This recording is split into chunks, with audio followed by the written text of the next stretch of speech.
Why not? You don't know the volume that the road can hold. Right, and how would we know the volume? The width of the road. We need the width. We had the length, but we don't know how wide the road is. Now, of course, we could build it into the attribute database that this road is this wide. However, how often and how quickly do the width of the roads change? I mean, it's really very dynamic, right? You just drive down Yellowstone here, you drive down any of these roads in any city, and you're always having some lanes peel off to do some turns, and then it comes back in, and all this stuff. I mean, you'd have a tremendously, unnecessarily busy GIS data set that'd be very ineffective, actually, if you did that, if that was your question. See? So in that case, we couldn't represent roads as lines. We'd have to use some other geometry type. If, again, all we needed to know is that there's a road there, then hey, for networking, just to route some vehicles along it, that's perfect. Roads will work just, the lines for roads will work just perfectly for us.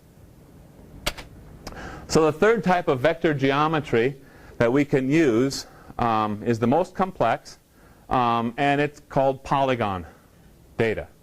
Now, don't misunderstand and think that I think everything's got to be a polygon. That's not what I'm driving at.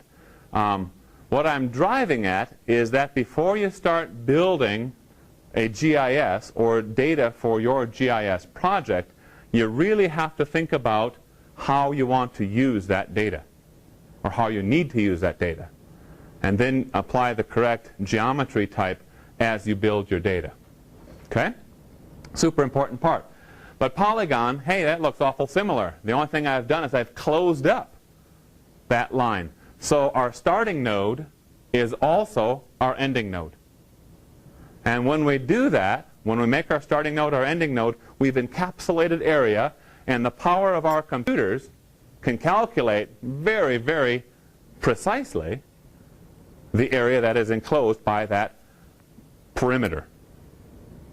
I say precisely, not accurately, because really the accuracy issue is probably more on the GISer's part, how accurately or how carefully the person digitized or created that, that polygon, rather than, in some cases, the true size of the polygon. So, I mean, there could be a 40-acre field that's a parcel, and it's digitized, someone digitizes it to enter it into a parcel layer, let's say, but they maybe weren't very careful, and it could calculate out as 42 acres. Does that mean that we now need to tax that person for 42 acres instead of 40? No, it's probably that it wasn't digitized accurately enough, wasn't created accurately enough. So you kind of think of that in the back of your mind. Also, start thinking about error and uncertainty in our GIS data. And also kind of start bearing in mind some differences between precision. The system will give us 6, 7, 8 decimal places, right, on all of its measurements. That doesn't mean that it's that accurate of a system. Okay?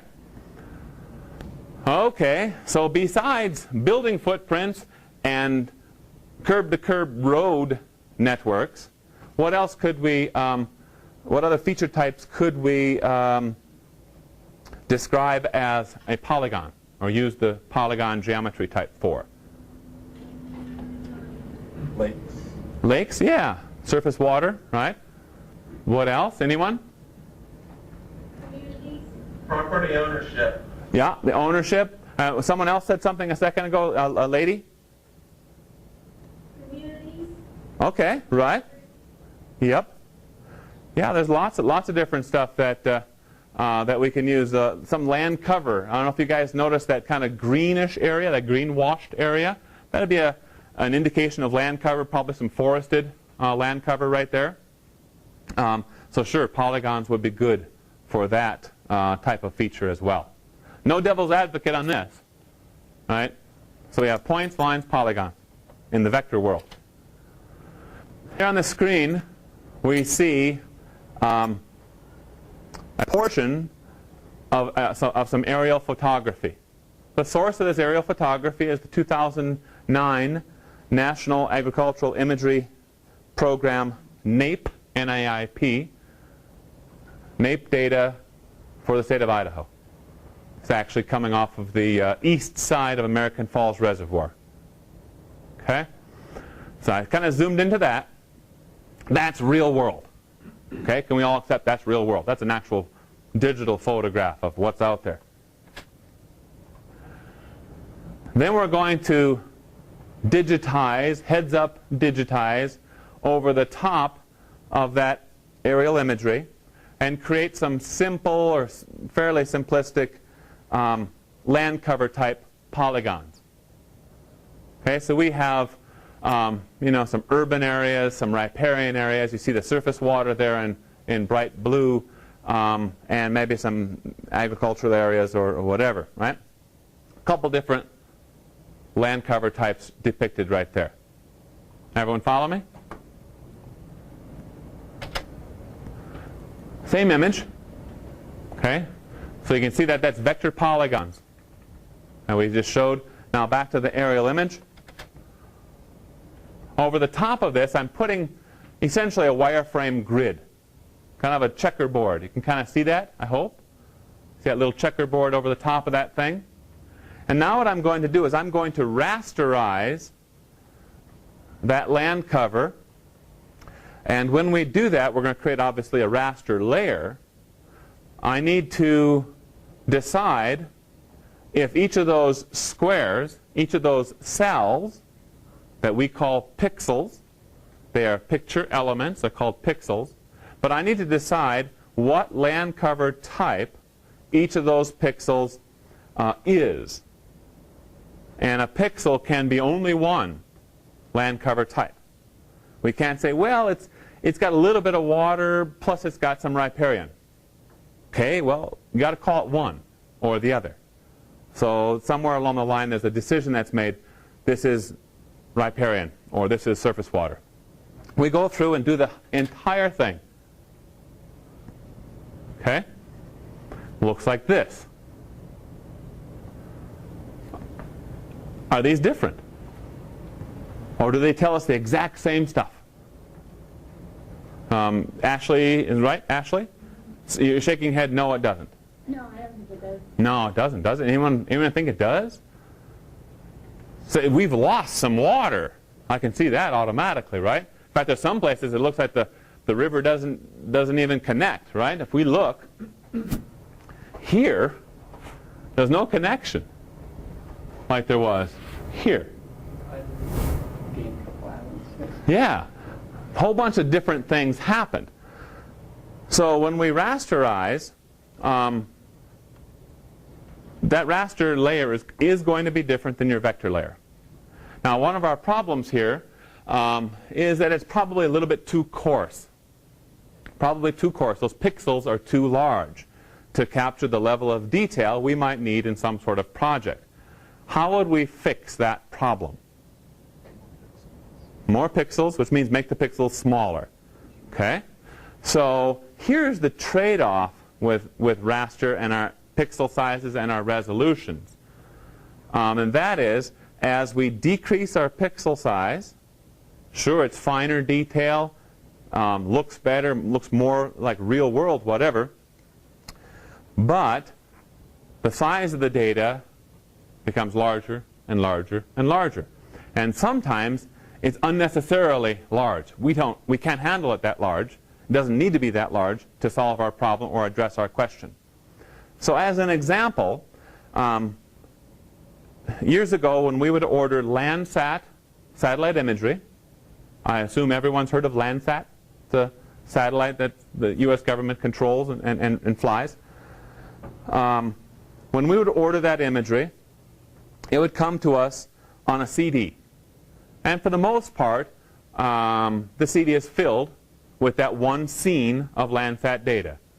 And that Landsat data is, or has, 30-meter pixel size resolution.